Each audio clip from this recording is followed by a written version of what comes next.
there we are. As we said, sometimes a photograph can be a good source for ideas. A photo can suggest many elements for writing a story. Characters, plots, settings, conflicts, and the like. Okay? So you have to pick one picture and study it carefully. Yes, Tatiana, can you read the first bullet in the list, please? First of all, can you give the photo a title? If you can't, try describing what's going on in the photo. Okay, yes. So you can think of a title. For some people, this works very well. So that you are like labeling the experience that you perceive or what you think is going on in the picture. If that helps you, go ahead with that. Okay, and think of a title. Or if not, you can imagine what's going on in the photo. Perhaps you can imagine what happened before, so that we have this result, let's say, in the picture, and you can perhaps imagine what's going to happen next. Okay. Yvette, can you read the second bullet, please? Yes, there is a person in the photo. Notice facial expressions, gestures, postures. What might the person be feeling, thinking? Try making up a mini biography for him or her.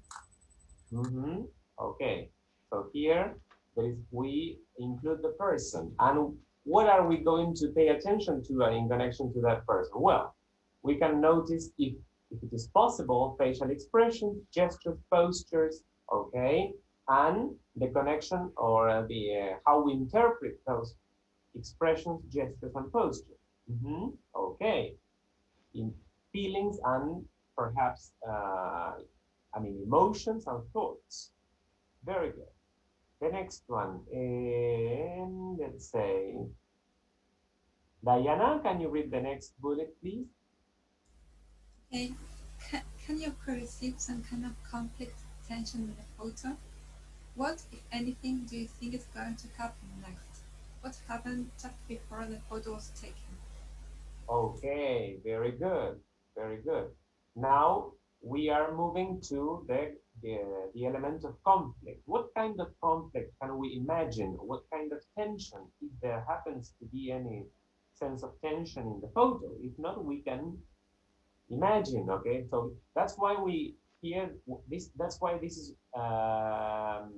creative writing, because we have to imagine. We have to supply, to infer, and to supply many aspects that are not perhaps explicitly stated in the picture. Yeah.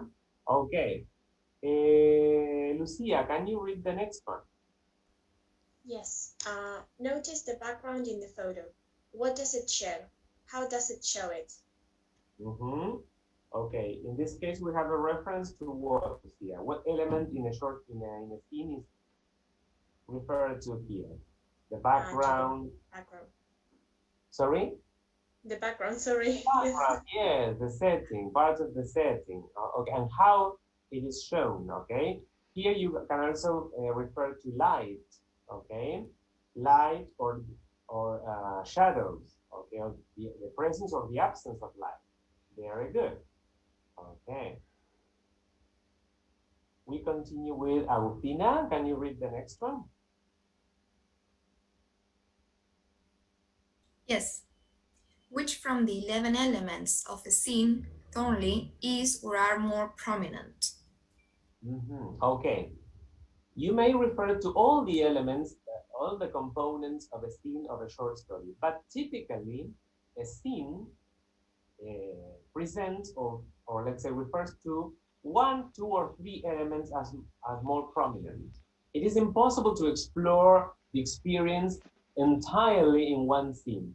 You will, the writers typically focus on one or two or three, and that's it, okay?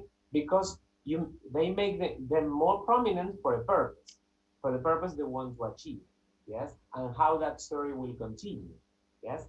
So when we ask you to think of the senses, to appeal to the senses, so the most common sense is sight. Okay, you may feel like exploring other senses. Okay, smell and hearing, but you are not going to explore all of them at the same time because that is too much information, let's say. Okay, so that's the idea. And then the next one, who can I ask? Rocio, can you read the next one? Please. Yes. What type of sensory images come to your mind? Report them. Okay, yes. How you see the senses present in the picture and the images or the emotions or the memories that they recall in your mind. Okay, how the connections that you make in your mind. Okay, that's very personal. Okay, the same picture can be reported differently. Okay, but two different writers. And the last one, but it is of course very, very important. Andrea, can you read it? Remember, this is only a scene. Focus on showing rather than telling. Okay, yes. Okay, this is very important. That's why those two words are in capital letters. Okay, this is just a scene. This is just a unit of meaning within a story. Okay, so you have to focus to concentrate on showing, okay, rather than on telling, okay, on telling the plot. Don't focus on the plot, focus on the scene, okay, as if it was something being dramatized in front of your eyes, okay. That's something very important to take into account. Now, what I would like you to do, like as a previous step towards, I mean, this process of writing is, with that picture you have chosen, try to analyze, to answer, like imagine that this bullet list is like a set of questions. Try to answer those questions with your picture. Analyze, explore the picture you chose in detail so that you can gather enough information for so that later you can write a scene. Okay, so take some time to have a pay a careful look at the picture you've chosen and try to answer those questions. Okay, you may write something down, you may make another list of things that are elements or images or pictures or ideas that come to your mind in connection to that picture. Yeah, take some time, and then we're going to share a few so that and perhaps if there are some coincidences in the picture that you some of you have chosen, we can share, and you will see that perception may be different according to the writer or the person that is exposed to the picture. Yeah, is the task clear?